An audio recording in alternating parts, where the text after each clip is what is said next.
टाकले कुठेतरी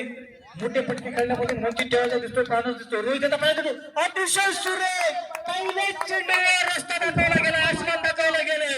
जो संकेत ते मारले होते पटके त्यानंतर त्याच्यापेक्षा मोठे पटके मी मारू शकतो ही कुठेतरी ख्याती दाखवलेली आहे आणि पहिल्या चेंडूवर हल्ला चढवलाय पहिला चेंडू कणकणी षटकार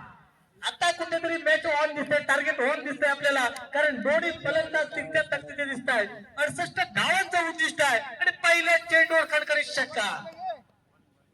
रोहितवर हल्ला चढवला गेलाय लाईनमन आपली जबाबदारी आहे कारण फलंदाज मोठमोठे पटके मारतात लाईनमन आपल्याला सगळं करावं लागणार आहे त्यानंतर तुम्हाला तुमचा उत्कृष्ट हेतूचे सन्मान केला जाईल रोहित आता पुढचा पुन्हा एकदा बाबूसाठी आता पुन्हा एकदा त्यापेक्षा लांब षटकार आपल्याला मिळाला होता 120 मीटरचा षटकार आपल्याला पाहायला मिळाला आता मात्र कुठेतरी बाबूने ठरवलंय संकेतने केलं होतं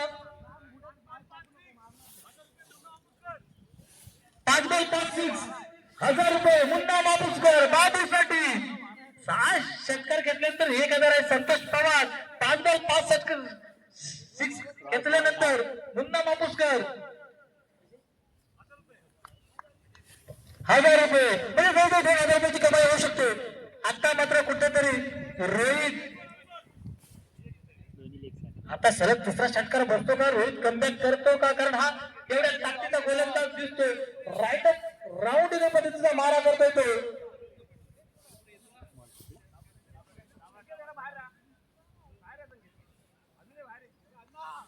रोहित वर जोरदार हल्ला चढवलाय 2 चेंडूवर 12 धावा वसूल केल्या ते बाबू याने प्रणवला आता फक्त